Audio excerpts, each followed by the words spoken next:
covered the fact that the UK's Dominique Raab had taken to the airwaves and announced that we were considering restricting grocery stores to those people who could prove they've received the COVID vaccination. A domestic vaccine passport where you have to show a bit of paper to go into a supermarket or something like that. Well, it's something that hasn't been ruled out and it's under consideration, but of course... Now, in response to this report, some people said, this is nonsense, but just forget it. I'm done. I'm not going to the supermarket anymore. That's fine. I'll get my food somewhere else. And so, would you believe that on the same day, the BBC started pushing a new line of propaganda, this time saying that it's not just farms and ranches or even now grocery stores that are dirty and dangerous. It's food. It's all of it. It's anyone dealing with food. Here from the BBC, at-home food selling is concerning, according to the UK's Food Standards Agency.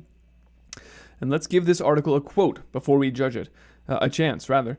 There has been a concerning rise in food businesses operating out of people's homes during the lockdown, according to the food safety watchdog. Some of them are selling through social media. We really don't have time to inspect all of these home businesses because of this crisis that's going on. Experts are getting worried. Quote, little food businesses are popping up like mushrooms in the lockdown. Now, that's what happens when you're locked in the dark and fed, well, you know the expression. Quote, there are rank outsiders operating off the radar who think, well, if I can cook, then I can cater, I can sell food. They sell to locals through apps like WhatsApp, Instagram, and Nextdoor.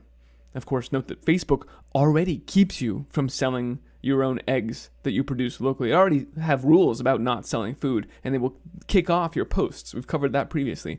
Many of these new home businesses are failing to register as food businesses. Again, with the register with your government, give all of the information to them. And the system now is struggling to keep up during the pandemic. Hygiene inspections actually ceased during the first part of the lockdown, and now we have a scaled-back operation focused only on high-risk cases.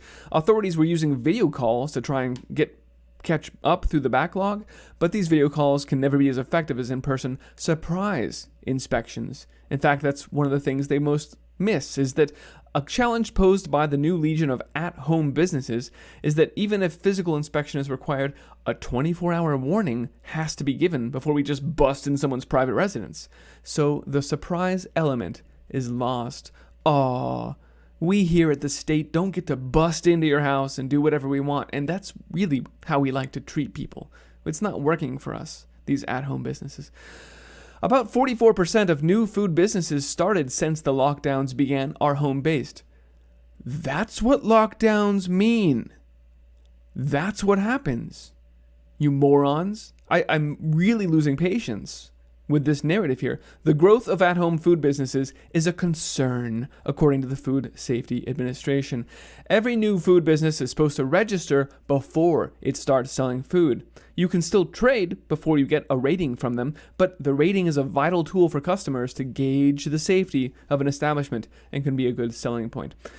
While there have been no reported outbreaks of food poisoning connected to these new at-home businesses so far, in other words, it's not a problem. This is all just because they want more control. You can read right there. The FSA nonetheless wants the public to be aware of these risks. Quote, our advice to people when ordering food online, check the business has a food hygiene rating from us, from the government. Make sure you only choose government-approved places to get your food. Quote, if a consumer has any doubts about a food seller, he should report them to the local authorities.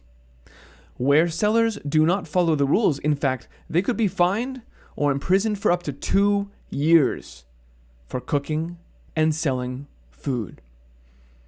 Now, ladies and gentlemen, for those of you who are reticent to acknowledge that there is an agenda to control every aspect of our food supply, this article should encapsulate every last bit of what's going on and assuage those doubts. This puts it right there in front of your face.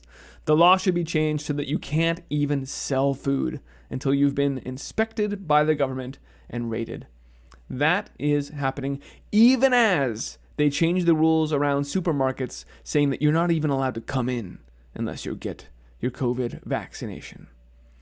Do you yet see that the food system is being weaponized, that it is being used as an implement to demand total compliance from each of you, and that, moreover, there's no workaround. They will criminalize growing and selling your own food. I meant it when I said this is becoming a black market. It's not exaggeration to say that we need to be building counter-economic systems to be able to feed our communities. I'm going to leave this there in this video to make it short and to the point and succinct, because really there's nothing else to say. They want total control of food. And if you can't see that, you're missing out. It's time to fight this, ladies and gentlemen, before it goes any farther, because they have plans to take it all the way. Thanks for watching, folks. You can find this report on iceagefarmer.com. And if you value this information, please help me keep this broadcast running. There's a few ways you can do that at iceagefarmer.com/support, and I very genuinely appreciate your help. Thanks for watching, folks. Spread the word, please.